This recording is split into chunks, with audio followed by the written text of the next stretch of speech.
O sol nascia em tons dourados sobre a cidade de Hélios, um lugar que parecia perfeito demais para ser real. Leonardo, Léo, acordou, como sempre, antes do despertador. Tinha físico atlético e olhar atento, como quem está sempre buscando entender algo que ninguém mais vê. Era analítico, curioso e destemido, o tipo de pessoa que não se conforma com respostas fáceis. Trabalhava como engenheiro de sistemas, mas nas horas vagas treinava corrida e estudava astronomia. No entanto, algo incomodava. Uma sensação vaga de que o mundo ao seu redor tinha falhas sutis, luzes piscando sem motivo, pessoas repetindo frases idênticas, como se estivessem presas em um roteiro. No café de sempre, Léo encontrou seus dois melhores amigos. Gabriel, óculos grossos e camiseta com estampas de ficção científica, era o nerd do grupo. Fascinado por tecnologia, passava horas falando de teorias conspiratórias. Rafael, sorriso fácil e olhar sedutor, era o galanteador incorrigível. Tinha sempre uma história exagerada sobre conquistas amorosas e um talento para se meter em confusão. Enquanto Gabriel discutia um novo jogo de realidade virtual, Rafael se gabava de uma garota misteriosa que conhecera no bar. Léo ouvia, mas sua mente vagava. Algo naquela cidade parecia ensaiado demais. Do outro lado da cidade, Clara, cabelos castanho claros e um olhar doce, mas distante, tomava seu café olhando pela janela. Ela era professora de arte, mas também ilustradora freelance. Era meiga, sonhadora e extremamente inteligente. Por trás de seu sorriso delicado, carregava traumas profundos. A perda dos pais num acidente que nunca conseguiu compreender e que, estranhamente, parecia mal registrado nos arquivos da cidade. Clara sempre sentia que havia algo errado com o lugar onde vivia, mas tentava ignorar essa sensação para seguir em frente. Clara tinha duas amigas inseparáveis. Bianca, fútil e obcecada por moda, acreditava que qualquer problema podia ser resolvido com uma boa compra. Helena, madura e racional, tinha um jeito direto de falar e sempre puxava Clara para a realidade quando ela se perdia em devaneios. As três se encontravam num café no centro para conversar. Enquanto Bianca falava sobre o novo salão que abriria na cidade, Helena comentou algo estranho. Já reparou que todas as manhãs, às 8h15, o mesmo homem atravessa a rua no mesmo ponto, como se fosse programado? Clara riu, mas um arrepio percorreu sua espinha. Nos dias seguintes, Léo começou a notar mais anomalias. Um cachorro que sempre passava pela mesma esquina, à mesma hora. Uma senhora que repetia exatamente a mesma frase toda vez que ele a cumprimentava. Gabriel sugeriu que era apenas coincidência. Rafael achou que Léo estava vendo coisa demais. Mas no fundo, Léo sabia, havia algo que não se encaixava. Clara passava a tarde pintando no ateliê. No quadro, uma paisagem que ela sonhava desde criança, mas que não existia em lugar nenhum. Enquanto misturava as cores, algo na janela chamou sua atenção. O céu parecia travar por alguns segundos, como se fosse uma imagem congelada. Ela piscou, e tudo voltou ao normal, mas o pincel em sua mão tremia. Léo e Clara ainda não se conheciam, mas seus caminhos começaram a se cruzar. Ele, investigando padrões estranhos na cidade. Ela, tentando encontrar sentido nos lapsos de memória que tinha. Numa tarde, Clara esbarrou em Gabriel na livraria. Ele puxou o assunto e a apresentou a Rafael, que imediatamente tentou flertar. Léo não estava lá, mas a história estava se aproximando. Naquela noite, Léo recebeu um e-mail sem remetente. Se quer respostas, esteja no ponto de ônibus da Rua Leste, meia-noite. O curioso é que o e-mail sumiu segundos depois. Clara, no mesmo instante, recebeu uma carta anônima embaixo da porta. Você não está sozinha. Procure o ponto de ônibus da Rua Leste, meia-noite. A rua estava estranhamente vazia. Léo chegou primeiro, encostando-se ao poste, observando a névoa rasteira. Poucos minutos depois, Clara apareceu, confusa. Seus olhares se cruzaram pela primeira vez. Era como se algo já os ligasse, mas nenhum dos dois sabia explicar. Antes que pudessem trocar palavras, um zumbido metálico preencheu o ar. As luzes da rua piscaram, e por um instante, o mundo ao redor se distorceu. A imagem de um painel com códigos brilhou no céu por um segundo, e sumiu. Ambos ficaram espantados. Você também viu isso? Léo perguntou. Clara sentiu, ainda assustada. Ambos riram nervosamente. como se compartilhar aquele momento fosse a prova de que não estavam loucos. Foi o início de uma conversa que se estendeu pela madrugada. Eles não sabiam, mas o primeiro elo havia sido criado. De um lugar desconhecido, alguém observava tudo através de monitores. O experimento está indo conforme o esperado, disse uma voz masculina. A tela mostrava Léo e Clara, conversando sob a luz fraca do poste. Eles eram peças em um jogo muito maior, mas ainda não sabiam disso. Léo caminhava pela rua deserta, o eco dos últimos acontecimentos ainda martelando sua mente. Clara, em seu apartamento, encarava o celular como se ele pudesse responder suas dúvidas. Ambos trocavam mensagens rápidas, superficiais, mas carregadas de tensão, a tensão de quem viu algo que não sabe explicar. No café onde costumavam se reunir, Léo contou a Rafael e a Gabriel, o nerd, sobre a sensação de que estavam sendo observados. Rafael caiu na gargalhada. Mano, você precisa dormir mais. Gabriel, por outro lado, manteve um sorriso enigmático, como quem já esperava ouvir algo assim. Enquanto isso, Clara tentava compartilhar com Helena e Bianca o que tinha acontecido. Helena mostrou preocupação, mas Bianca só perguntou: "Tá, mas ele é bonito? Tem amigos solteiros?" Naquela noite, Léo percebeu que as ruas estavam mais vazias que o normal. Clara, por sua vez, notou que o relógio de parede do quarto parou por alguns segundos e voltou a andar. Pequenos eventos estranhos começaram a cercá-los, mas ninguém parecia perceber, exceto eles. Léo decidiu ligar para Clara. Eles conversaram por mais de uma hora, trocando detalhes do que sentiram e tentando conectar os pontos. A conversa fluiu como se já se conhecessem há anos, e mesmo à distância, sentiram que havia algo que os unia. Léo chamou Rafael e Gabriel para conhecerem Clara e suas amigas. O encontro foi marcado num bar discreto. Clara ficou surpresa a se encontrar com Gabriel e Rafael, pois já os conhecia. Bianca passou o tempo todo paquerando Rafael, enquanto Helena e Gabriel debatiam teorias sobre realidades paralelas.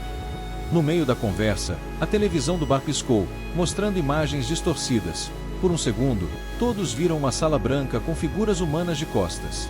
Clara, nervosa, abriu a galeria do celular e mostrou a Léo e aos outros uma foto que tirou sem querer. Era a mesma sala branca vista na TV, mas desta vez, com eles dentro. Rafael ficou sem palavras. Bianca, apesar de assustada, tentou rir. Helena arregalou os olhos. Gabriel parecia fascinado. Ainda que a contragosto, o grupo começou a considerar a possibilidade de que algo real estava acontecendo.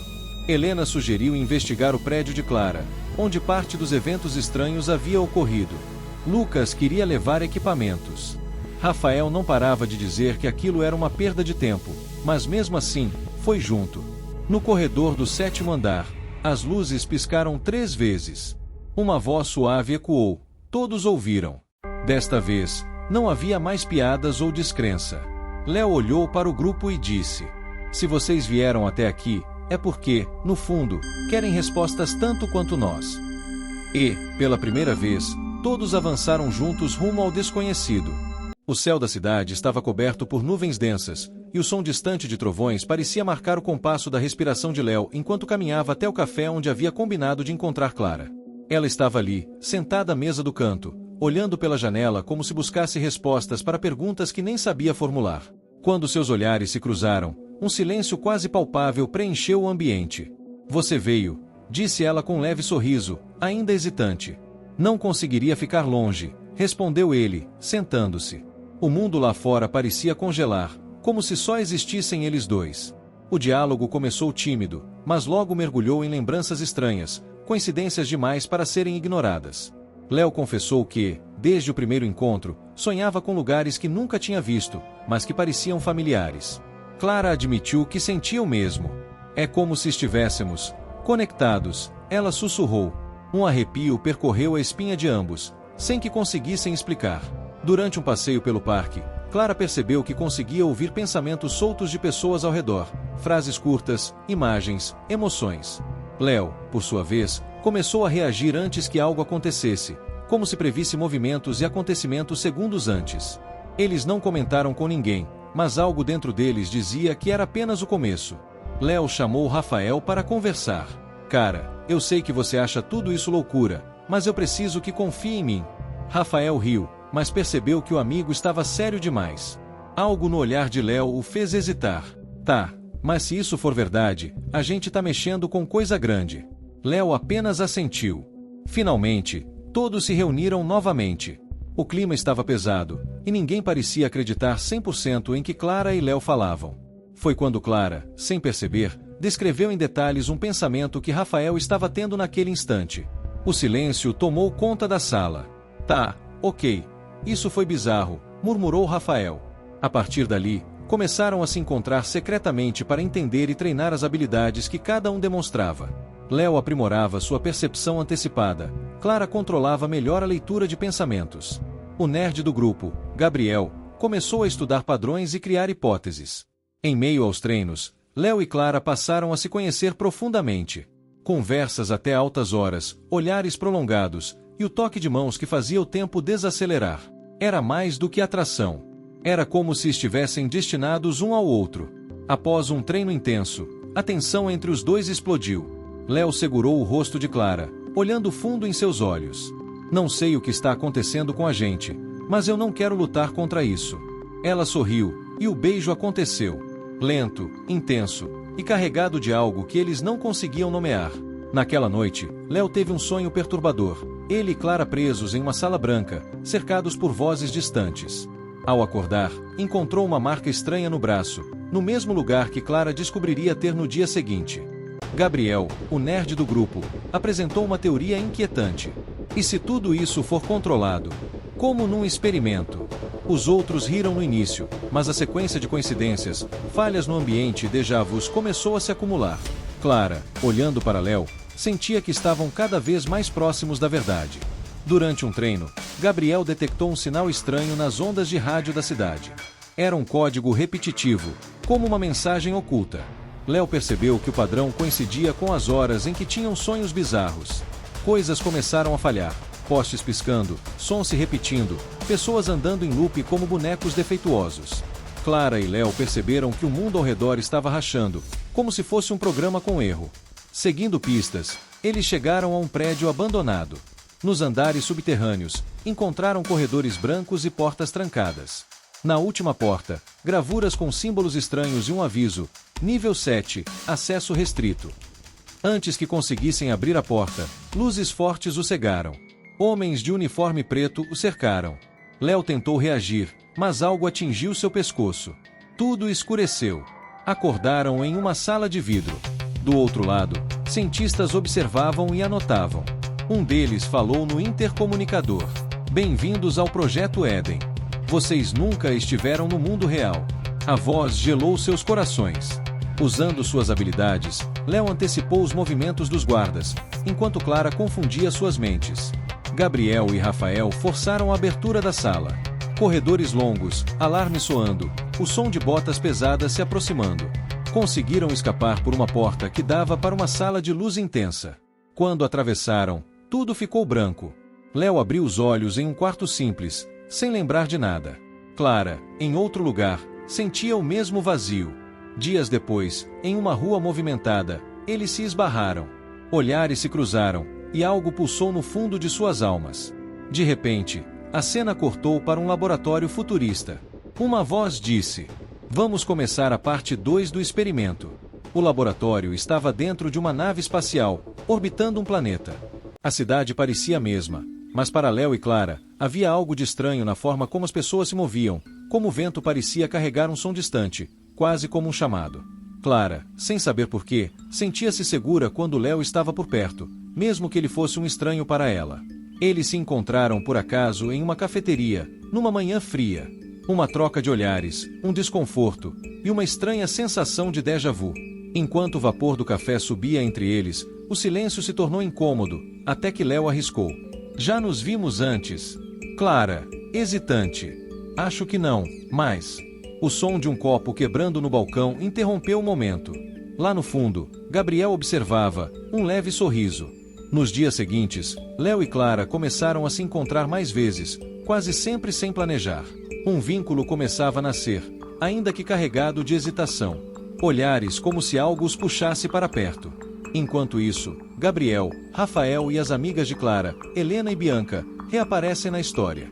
Bianca, como sempre, fútil e descontraída, acha coincidência demais essa aproximação, enquanto Helena percebe que há algo mais profundo ali. Numa noite chuvosa, Léo acorda com um som metálico ecoando pela rua. Ele olha pela janela e vê uma figura encapuzada deixar um envelope na porta de sua casa.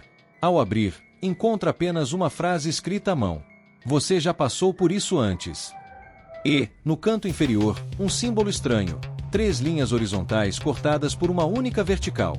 Gabriel começa a instigar Léo, oferecendo explicações vagas sobre o símbolo e incentivando-o a investigar. Ele mostra recortes de jornais antigos, todos falando sobre desaparecimentos misteriosos. Isso não é novo, e você está no centro disso, Léo, diz Gabriel, fixando-o com um olhar que parecia conhecer mais do que dizia. Clara começa a ter sonhos perturbadores. Em um deles, ela está em um corredor branco, com portas numeradas, e ao abrir uma delas, vê Léo preso a uma cadeira, gritando seu nome. Ao acordar, ela sente uma dor aguda na nuca e percebe uma pequena marca que não estava ali antes. Léo e Clara se reencontram e decidem comparar o que vem sentindo. Ao perceber que seus sonhos e visões são parecidos, resolvem investigar juntos. Enquanto isso, Rafael começa a se sentir desconfortável com a forma como Gabriel se aproxima demais, como se estivesse sempre controlando os passos de todos. O grupo se reúne para analisar os símbolos e recortes que Gabriel mostrou. Helena encontra correspondências com projetos científicos secretos e desaparecimentos ligados a uma instituição a ter. Quando Gabriel percebe que estão chegando perto demais, ele muda de assunto bruscamente, tentando desfazer o foco. Léo recebe outra mensagem anônima com coordenadas. Ele, Clara, Rafael e Gabriel vão até um prédio abandonado. O mesmo de antes eles não se lembravam, mas parecia familiar de alguma forma. Dentro, encontram arquivos com fotos deles próprios, mas em situações que nenhum deles lembra de ter vivido. Vários arquivos com fotos parecidas mas com datas diferentes, anos diferentes. Clara vê uma foto sua ao lado de Léo em um laboratório. Isso não pode ser real, sussurra ela, tremendo. No caminho de volta, Gabriel começa a agir estranhamente, evitando contato visual e falando menos. Rafael percebe e o confronta, mas Gabriel apenas diz: vocês não entendem, eu estou ajudando. Uma sombra de culpa cruza seu rosto. O grupo é emboscado por homens vestidos de preto, com armas tranquilizantes. Na confusão, Léo vê Gabriel entregar algo para um dos agentes. Rafael segura Gabriel pelos ombros e grita: o que você fez? Gabriel, com os olhos vidrados, sussurra: eu não posso controlar. Um disparo ecoa. Gabriel cai no chão. O sangue escorre lentamente, e seu olhar se apaga. Clara grita, tentando correr até ele, mas Léo a segura. Enquanto fogem, a câmera foca no corpo de Gabriel. E, sutilmente, um leve movimento dos dedos indica que talvez ele não esteja realmente morto. Léo abalado, mas ainda assim não desiste de encontrar pistas, encara cartas espalhadas em cima de uma mesa. As mesmas frases que os perseguiam desde o início. Rafael entra e solta a bomba. Léo, era o Gabriel. Foi ele quem escreveu todas. O silêncio é pesado. Memórias distorcidos mostram Gabriel entregando pistas, sempre no momento certo. É como se ele tivesse sido implantado em nossas vidas, diz Rafael, com voz baixa. Clara, trancada em seu quarto, liga a TV em busca de notícias sobre a morte que presenciou. Nada. Nenhuma reportagem. Nenhuma menção. As imagens da bala atingindo Gabriel voltam em sua mente, junto do desespero. Ela começa a tremer, o som da TV ecoa e o ar some de seus pulmões. Ansiedade. No reflexo da tela, o rosto de Gabriel aparece por um segundo. Ela grita. Helena vem chegando na porta quando escuta o grito de Clara e corre, pensando que algo de ruim teria acontecido com ela. Clara chora nos braços de Helena, que a consola. O grupo se reúne na casa de Léo. O clima é pesado. Uma mulher misteriosa bate na porta. Vocês estão procurando o que não deviam, diz ela, sem medo. Ela se diz chamar de Kátia. Léo desconfia. Seus olhos analisam cada movimento da mulher, enquanto Clara, Helena e Rafael se deixam levar pela curiosidade. Eles seguem a estranha até o mesmo prédio abandonado. Mas dessa vez estão preparados. Roupas discretas, lanternas, mochilas com equipamentos improvisados. As portas rangem, e o som metálico ecoa como antes. Só que agora, as câmeras internas acendem, revelando que eles já estavam sendo esperados. Enquanto Kátia, Rafael e Helena tentam burlar os sistemas, Bianca fica nervosa e desorientada. Léo segura Clara, que parece sentir algo estranho naquele lugar. As telas brilham com informações sobre eles, tudo monitorado. Clara grita: "Isso é impossível, eles sabem tudo sobre a gente." Léo, olhando um dos monitores, vê Gabriel em uma sala. Eles correm para lá. Alarmes disparam. As sirenes vermelhas piscam no prédio. Agentes vestidos de preto aparecem em corredores diferentes. O grupo corre, a respiração pesada ecoando. Clara quase cai, mas Léo a segura pelo braço, puxando-a. Encontram Gabriel preso em uma sala cheia de equipamentos conectados ao seu corpo.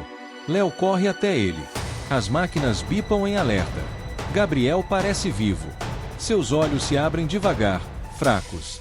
Com um esforço, ele agarra o braço de Léo e murmura com voz rouca: "É tudo uma mentira, nada disso é real." Léo, desesperado, arranca a máscara de oxigênio de Gabriel. Gabriel tosse, depois sussurra algo no ouvido de Léo. Sala de fuga, módulo, corra. Os agentes de preto se aproximam. O grupo não tem escolha a não ser fugir. Enquanto saem, Gabriel fica para trás, preso aos cabos. Kátia fica para ajudá-lo. Na sala de comando, os homens de preto recebem uma ordem pelo rádio. Fase 2 concluída. De repente, o prédio começa a se desintegrar, e com ele, a cidade inteira. As ruas, prédios e pessoas somem em fragmentos luminosos. Um clarão toma conta de seus olhos. Léo abre os olhos em uma maca, cercado de cabos e equipamentos médicos futuristas. Clara acorda logo em seguida, desesperada. Um a um, todos se levantam, cambaleando. Léo, ainda lembrando das palavras de Gabriel, e os guia até um corredor. No final, uma sala escondida guarda exatamente o que Gabriel descreveu, um módulo de fuga. Eles hesitam diante da porta metálica. O módulo brilha em azul, pulsando como um coração. Clara olha para Léo, pega sua mão e, com firmeza, diz: "Vamos embora." Nos olhos de Clara, determinação. Eles entram. O som das portas se fechando ecoa. Corta para o espaço. O módulo deixa uma estação oculta e segue em direção a um planeta próximo. Enquanto isso, vozes ecoam em rádios distantes. A fase 3 está prestes a começar. No fim, Léo, Clara e seus amigos perceberam que a realidade era apenas um véu, uma ilusão cuidadosamente construída. Mas, mesmo diante da dor, das perdas e das revelações, eles encontraram a coragem de seguir adiante. Porque, no fundo, a essência nunca esteve em descobrir o que era real, mas sim no vínculo que os unia. Laços que resistem, mesmo quando a memória falha. E você, teria a coragem de enfrentar o desconhecido? Deixe nos comentários, curta o vídeo, ative o sininho, porque aqui tem Histórias à Beça.